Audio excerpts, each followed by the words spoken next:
Okay, so this little bit of text that was making me a little bit puzzled up here, I think I figured out what's going on. So what we can do is Adobe Illustrator's added a new feature here, which is actually really, really cool. So we've got that selected. This is type on a path. So let's go here for type on a path options. All right. If I click over here on baseline and set this to descender and preview, there we go. That's more what I was used to seeing. That's why I was a little bit confused there, if you would say that. There's also different ways you can approach this. Ascender, descender, center, and baseline. Personally, I'm more used to seeing the descender, but if baseline is the default, let's go with that. But here's the really cool thing. I was showing you before that you can flip the text by coming over here to this handle. Now what they've done is they've added in something where you can flip the text. That is really, really useful. There's also some interesting effects here.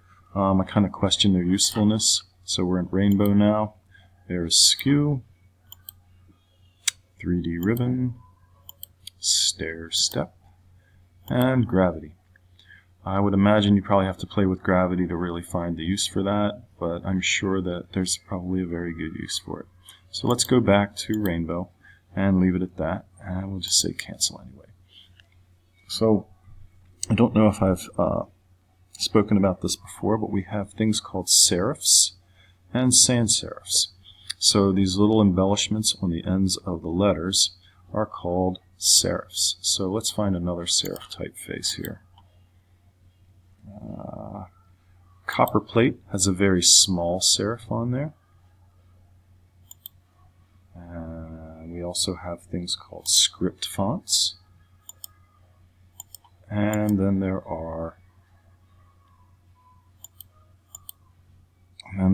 sans serif fonts, which is what our Myriad Pro is. So here is another example of a sans serif font.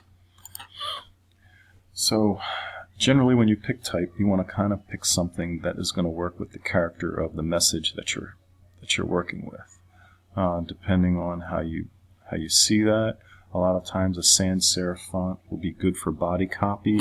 Something like Hooper, which we had in here earlier, would be a very good selection for a title or something like that at the top of your page.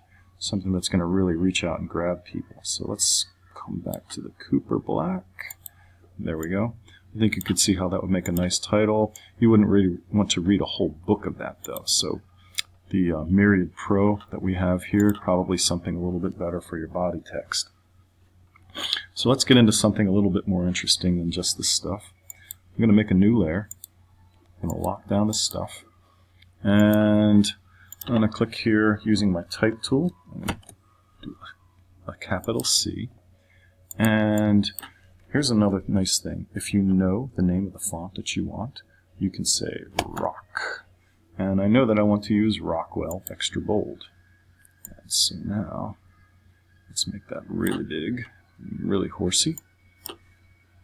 I'm going to hold down the space bar to move this. Okay, so now I have a C. And another neat thing that you can do with your text, if you want to keep the same text size and settings, is hold down the Alt key, click and drag. And now I'm going to type in E. Okay. So you'll notice that Rockwell Extra Bold is a sans serif typeface. I'm going to label this layer Font. Okay, and you'll see why in a minute. If I wanted to duplicate a layer anytime, does not necessarily have to have type, I can drag this down over the new page icon. Let's lock that down. We're going to call this Outline. Some of you may have guessed what I'm about to do here, but for those of you who are still new to this, we're going to select both of these letters. I'm going to come up here under Type, Create Outlines, or Shift Control 0. So now if I go to Control Y, or Wireframe, you'll see that there is no longer an editable font here. These are now objects. Okay? We call those outlines. So here you can see that if I did want to edit this text, I can come in here, I still have my baseline, still have my justification points, and that I could edit those.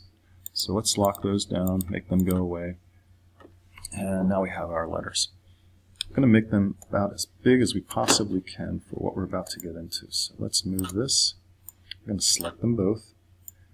And we're going to make them really darn horsey here and fill the letter size page with those two letters. In graphics world, there's a really interesting thing called Greeking. And Greeking is basically Latin text for when somebody wants you to do a layout, but they haven't given you the text yet. So how in the world are you going to show them what you're doing? So one of the things you can do is to go to the internet and do a search on lorem ipsum. Okay? So what I'm going to do is I'm going to grab 2 paragraphs of lorem ipsum text. I'm going to copy this, and we're going to go back to our Illustrator. And if I click on this now, you'll notice that I'm not getting a text icon to put it into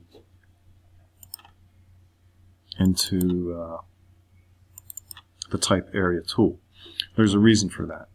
Let's get back out of here. Hold on, I'm going to move back out. There we go.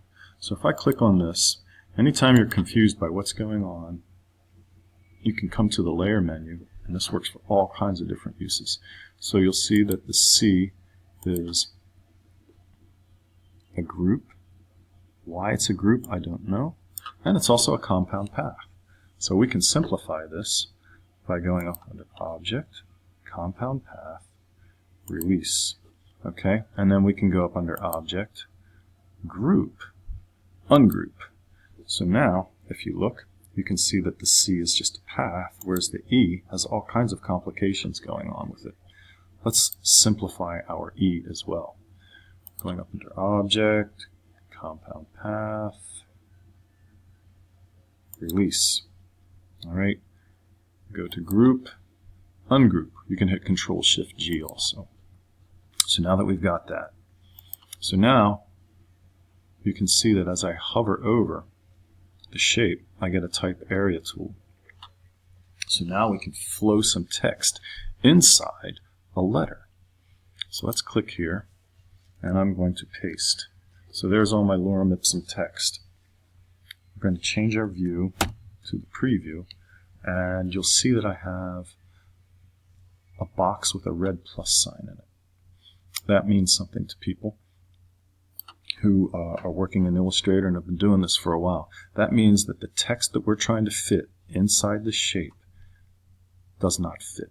So if you ever are flowing text and you get one of those, you'll know that all the text that your boss or your principal or your teacher gave you is not going to fit in there, and you need to try and either reduce the text size or change the font. So one of the first things I would do would be to change the font. So let's come over here, and we're going to select all the text. So if I do this, it's not going to give me all the text.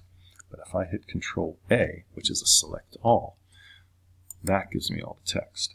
So let's pick a nice sans serif font that we can work with.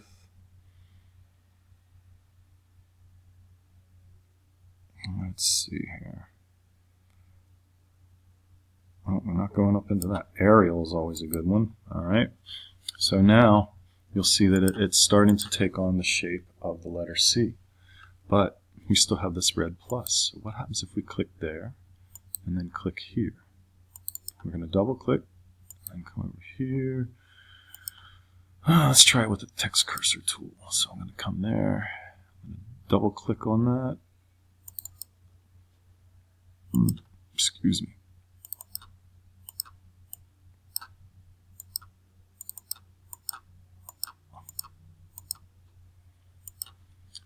Nothing like doing a tutorial and things don't go as planned. How about that? So what I'm trying to do is to get the text to flow from the C into the E. And it's a really useful feature if you have multiple text boxes or you want to do things on a column. So give me a minute here to get this working.